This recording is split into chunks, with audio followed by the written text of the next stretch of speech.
Listen up, people. I love all of you. And there's only one thing we can do in order to defeat an entity that has been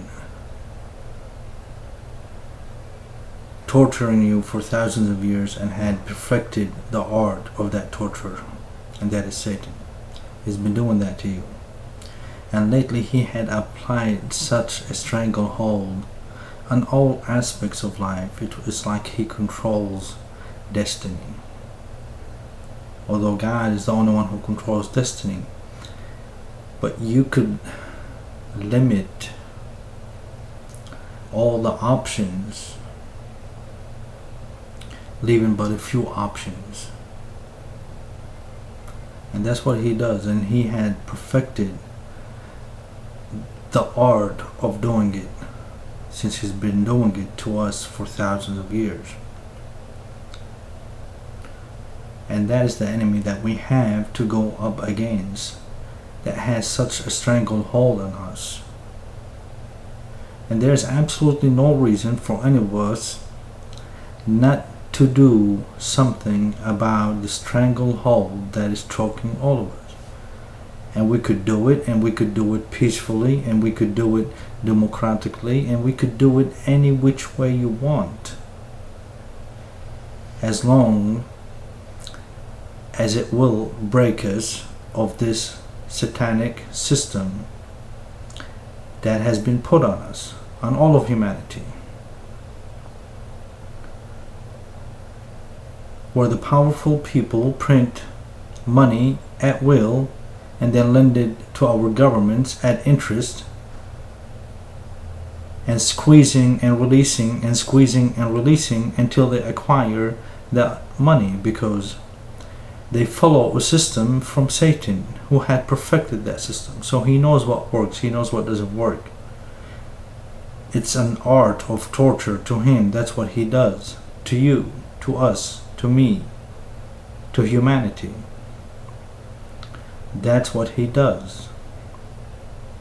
There is no escaping such hold except by working within the system to turn the system to a fair system, where opportunities for innovation, everything is encouraged and everything can be done. We could live in a utopian paradise if we release this stranglehold that Satan has on us. We could live in the paradise that we've been waiting for, blah blah blah, if we break the stranglehold that Satan has on us by releasing his grip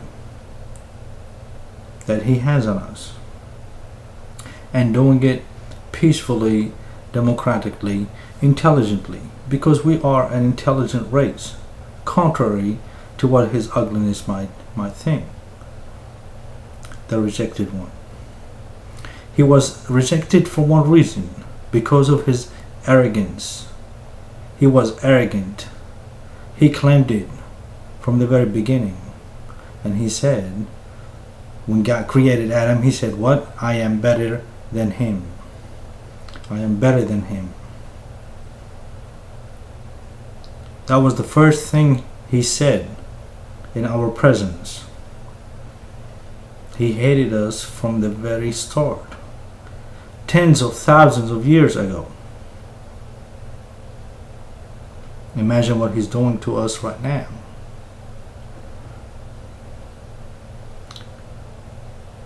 Imagine how pleased he is with himself right now. Very well pleased. Why do we continue to allow such an evil entity to control us and degrade us and not allow us to achieve our potential? We were created to be better than this ignorant plumberfish. What is it? Lamb, who cares? This arrogant, very arrogant entity. He had everything. But he chose to give everything up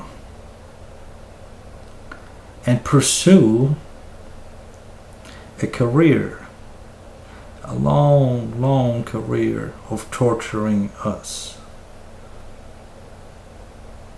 How much do you think he is enjoying the torture that he is doing to us right now?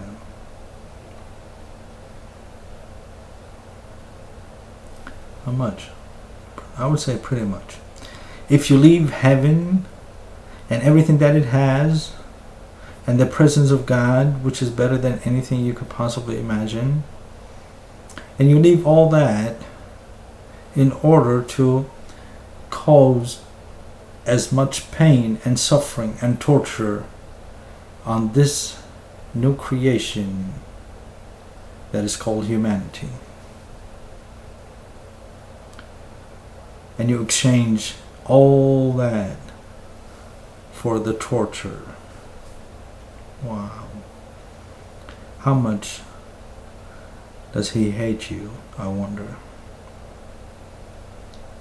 And we're still trying to make company with him and take his promises as truth when all he does is lie, cheat, and manipulate, because he is not bound by any rules except the rules that whatever he does, no matter how evil it is, will ultimately lead to your torture and destruction and suffering. And to prove a point, I am better than him, he said. Is he? You tell me, do you think he is better than us? Can we teach ourselves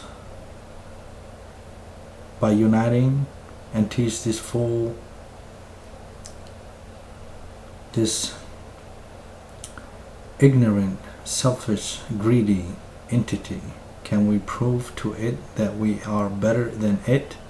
Just like God said that we are better than him. We are better than him. If we stand together, if we know what we are up against.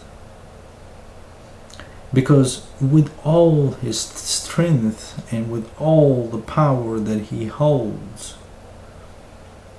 one thing he is not capable of doing, and that is going up against those of us who are sincere. If we are sincere, believe that what God said is true, then we know for a fact that we are better than him. So can we take the steps needed to get from where we are here, subjugated to the most heinous of torture applied on us by Satan, into saying, yes, we are better than him. We defeated him. We turned his tricks on his head. We left him with no power over us when we become as one.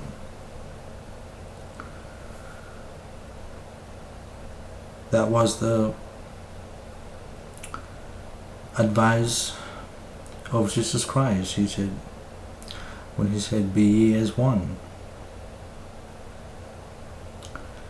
just like I am one with the Father. So the word oneness, depending on how it is used,